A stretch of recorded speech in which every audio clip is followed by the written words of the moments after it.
Hey everybody, welcome to your June 2022 astrological forecast. Keep in mind that this is just a general reading. However, if you would like to have something more specific like your own chart done, there's a link below in the description box to my website where you can check out my services. There's also a link to something called Ask Me a Question, which is for people who only want to know maybe one or two things about their chart. So there's a link below to that too. I would like to take this opportunity to thank my subscribers again for their continued support. And if you're new to my channel and you like this video, please like and share it. It really helps my channel to grow, along with subscribing, and click on the little notification bell and you'll be notified each time I upload something. Okay, and also check out my weekly forecasts. Hi Scorpio, welcome to your June 2022 astrological forecast. So the sun is in Gemini, okay? Where you have Gemini in your chart is your 8th house of other people's resources and money, passive money, money coming to you through means other than earning it, okay? The sun is here up until the 21st, and the month starts off with Mercury still retrograde in your opposite sign of Taurus. Okay, but turns direct on the 3rd and moves forward in direct motion in Taurus and then moves into Gemini again on the 13th. Okay, into your 8th house again. Okay, this planet was already here, so this is like a continuation of something that's already in the works, okay? But then again, also, Venus moves into Gemini on the 22nd, so you'll have these planets in your 8th house, okay? Especially when, like, Venus gets here, I always tell people, you know, if you applied for, like, an increase in credit on your credit cards, or if you applied for a loan or something or other, it helps when Venus is here because people seem to want to help you more than at any other time. And if you were already dealing with, let's say, like a bank or something like that, and they weren't very helpful or even interested in helping you, people are a little bit more helpful and they want to help. They want to do nice things for you, okay? So I always tell people, wait until Venus is like in that whatever house, okay? So this would be like the 8th house. Like after, like 22nd. If you need to approach someone to borrow money, even a person, another person, or borrow something that they have that you need to use, and you've probably borrowed it in the past, you know, so maybe it's not even a big deal, you know, they expect you to, because maybe you use it more than they even use it. Maybe they'll even just give it to you this time, okay? 8th house, though, is also inheritances and legacies. This is money from prize money from winning some kind of contest or lottery. This is legal settlement money, insurance payout, refund or something from like the IRS. This is where financial institutions fall, okay, like the IRS and the banks and credit card companies, even tax people, okay? So this is where you're having some you know, something going on. Mercury, like I said, was already here last month, and so was Taurus. Mercury was also in Taurus, your opposite sign, okay? You have Taurus on the 7th house. It's directly across from your 1st house of Scorpio, so anything that you have in the sign of Scorpio is like being opposed by this Mercury in Taurus. Okay, then it goes back to, it seems like it's going back and forth between 7th and 8th house. So 7th house is close relationships and partnerships. And this is business, romance, or even just like a close friend. So you may do business with someone, like a friend even, someone that you know as a friend, but you're doing business with them, and maybe you know, you would like to change the arrangement or agreement that you guys originally had. You know, maybe things have changed, so you need to change the agreement, okay? Same thing with like a romantic relationship. Maybe you share things together, you know, maybe you live together even, whatever. But if you have a joint account of some kind, or at least access to each other's accounts, okay? Not a good idea to have joint accounts. You know, I don't know about everywhere else, but here in America, the only person that is liable for that debt is the person whose name is on that account. Doesn't matter if your spouse even is not responsible for your credit card debt if their name is not on the card, okay, or the account. So just keep that in mind. So if you keep your accounts separate, that's wonderful. But if you have at least one that you is jointly owned by you and this other person, you know, there could be something up with that right now. Like maybe you noticed a discrepancy last month when Mercury was first retrograde in this 8th house, okay? It started off, though, when Mercury was retrograde in your 7th house of relationships. So you had some kind of conversation with a close relation in your life. Like I said, a romantic, business, or a friend, okay? You more than likely wanted to change something, okay? Alter something about the relationship in some way or other. Then Mercury moves into the 8th house, and that's where a lot of this stuff begins, okay? Then it turns retrograde, so it's back and forth trying to figure out what's going on exactly. But you just may, like, I want to take, like, an inventory of what it is that you have and they have and that you have together, okay?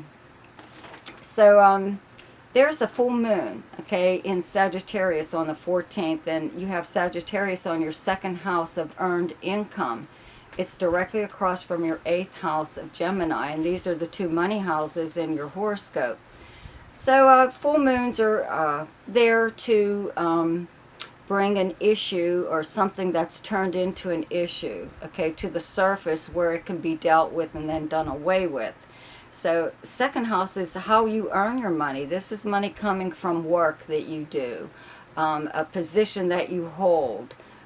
Even if you're retired, you still have some kind of income coming in, and that even if it's a pension, that money is still from work that you've done previously, right?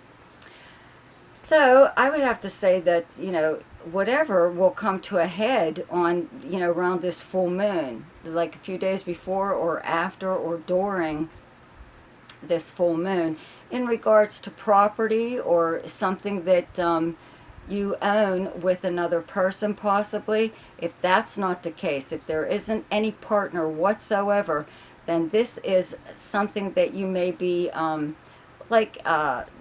having maybe a little bit of trouble, not a lot, but a little bit of trouble getting a clear statement, you know, of your bank account, you know, like laid out. You want to see what the hell's going on, right?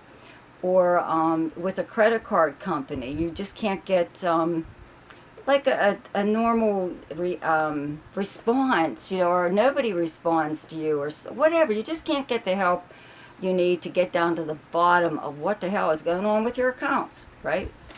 Where is it? What's going on? So, but now that Mercury is direct again in this house, I believe that you'll be in contact with someone who can actually help you. You know, so try again, even though you've tried previously, you know, to get a credit card people. They're always fun, right? Anyway, call on another day at a different time to make sure that you don't get the same person, okay? Because this new person is going to help you, okay? The sun moves into Cancer on the 22nd, and I'm sorry, 21st. And let's see here, new moon in Cancer on the 28th in your 9th house where you have the sign of Cancer. So 9th house is a long distance communication and travel house. It's the house of adventure, okay? It's the house of media and publishing, legal matters, foreign anything. People who live in another country are foreigners, foreign travel, foreign communication, languages. all kinds of things. But this is the house of spirituality and religion and your philosophy on life, period. But this is where your opinions and even political views, stuff like that, taboo kind of subjects, fall, okay, in the ninth house. So it's in a fellow water sign, though. So that these, when planets are in water signs, they create a 120-degree angle called a trine to your planets in Scorpio. So it works well. It works well for you when planets are in Cancer, okay? So you could be traveling, possibly, at this time. Maybe you're beginning a trip around that new moon. This is also the house of higher education, though, too, so maybe you're beginning a class. Okay, and it doesn't have to be a traditional class where you are there in person. This could be something online, but I would have to say that you are learning something that you've always wanted to know. You're not necessarily learning it to get a better job or anything like that. You're doing it out of your own interest. You know, you're broadening your horizons or whatever, okay? Anyway, you could, though, hear from someone from another country at this time or who lives at a distance through any kind of, you know, communication, even regular postal mail. But email, they could just call you, you know, talk to you. Or Skype or something, whatever. But this is a media and internet house also, so you may find yourself online a lot more than you usually are. And possibly like meeting or joining a group that is from another country. They're based in another country. So that's what's in store for you kind of now, is just foreign anything. You know, but it's a house of fun. It is a house of adventure. So keep that in mind, because maybe you will be taking a trip that turns out to even be not just an adventure, but a little bit educational too. Okay, so there are, let's see, there's 2 planets that are turning retrograde this month. And the first one on the 4th turns retrograde is Saturn in Aquarius, in your 4th house where you have Aquarius, okay? So having Saturn in your 4th house, just, this is your home life, your actual home, wherever it is that you live, your family, maybe a roommate, but it's, if you do live in a home, it's the property also surrounding the home. But this is like your foundation. This is your early beginnings, like your childhood and how you were raised and stuff like that. And having Saturn here turning retrograde, this planet's already turned retrograde quite a few times in this house, you know. So it's not like it's a new thing for you, but if there were any problems that you were having, let's say with your family or the people you live with, or any kind of worry related to your home or the property or anything, you know, it's just like being revisited or reviewed in some way or other. You know, it's not like a really big deal, because this has already happened how many times? A lot of times when Saturn is here, you know, you may have someone come and stay with you, whether you want it like that or not, okay? Usually that's because it's a parent, maybe a parent who is ill, that you have to take care of, and it's a little bit of, or probably a lot of burden maybe, you know, for you and your family, or if it's just you by yourself. So it could be something like that, that is something that has been going on, but now that this planet is turning retrograde, maybe there's some new solution that's coming to light, you know, and maybe there's a place where this person can go now. They don't have to stay with you anymore. You know, a lot of times, you know, you have to be put on a waiting list to get into certain kinds of homes. Like there's a difference between a personal care home and a nursing home. And one nursing home is skilled nursing. You know what I mean? You need a lot of care.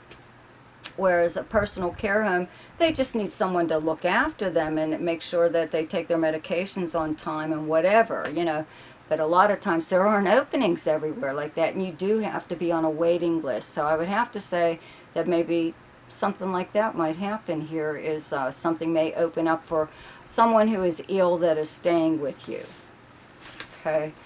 Neptune also turns retrograde, let's see here, on the 28th in Pisces, in your 5th house of romance and speculation and fun and creativity and amusements of any kind, dancing, sports, watching and actually playing sports. But it's the house of gambling too, okay, and children. Okay, having Neptune here does bring about a really good creative surge, you know, in your life. I always mention, I think, you know, that Neptune rules celluloid film, okay? And so a lot of times I figure, you know, maybe you're taking up video or actual regular film or filmmaking, even if you just do like storyboards or something like that, or if you are a writer of any kind, you know, it could be a script writer or a novelist, whatever, you know, you could be a dancer, an actor, anything. Just having Neptune here enhances your ability to like really, you know, come up with some really out there kind of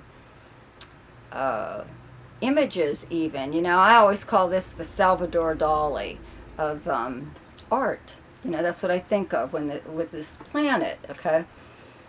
But anyways, you know, it's also gone retrograde quite a few times when it's been in this placement, okay? Because it's been in Pisces for a while now.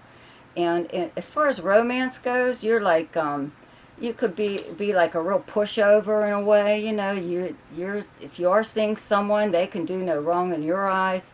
You know, you sometimes believe, or you want to believe, everything they're telling you. You know, they could be putting on a like a front that is untrue. It's not really all them, or but you're not necessarily buying it either. You know, you are the most sensitive of all the zodiac signs. So, I mean, even as in emotion, but you are also the most perceptive when it comes to figuring out exactly what the hell's going on, right? It's hard to pull the wool over the eyes of a scorpion, okay? So, but, you know, it doesn't mean they're not going to try, right? In fact, it could be something as small as if you're, let's say, at a casino or something with someone and you're playing slot machines, you know, and they, you know, whoever you're with, they're at a machine and they win some money, but they don't tell you. For some reason, they don't want you to know because they want all their money. Something stupid like that doesn't even really, wouldn't have even bothered you, you know, whatever. Some people are weird like that, though. Or if you're dating someone that doesn't want to talk about their past, doesn't talk about themselves a lot, you know. Maybe you're letting that go, or you have been letting that go for a long time now, but it would be really nice to know a lot more about them, right? So you might want to think about that. Just how much do you know? Or even if you have children, you know, what the hell are they up to? Do you even bother to find out? You know, they could be telling you they're going to school, or they're doing this, or they're doing that, and they're not doing any of it. But you have to, like, at least bother to check, right? So, anyway, the best time to do something each month is when the moon is in your own sign, and the moon is in Scorpio on the 10th, 11th, and 12th. And the best time to lay low is when the moon is in your opposite sign, and your opposite sign is Taurus, and those dates are the 23rd, 24th, and 25th. The best time for romance, recreation, creativity, fun, any kind of speculation or gambling, and anything to do with children is the 6th, 7th, 8th, 18th, 19th, and 20th. The best time for money is the 12th, 13th, 14th, 25th, 26th, and 27th. The best time for your career is the 3rd, 4th, and 5th. And the best time for communication and travel is the 1st, 2nd, 3rd, 14th, 15th, 16th, 28th, 29th, and 30th. So I hope you enjoyed your June forecast. Be sure to check out my weekly forecast, and if you haven't already, please subscribe to my channel and like and share this video. See you next week. Goodbye.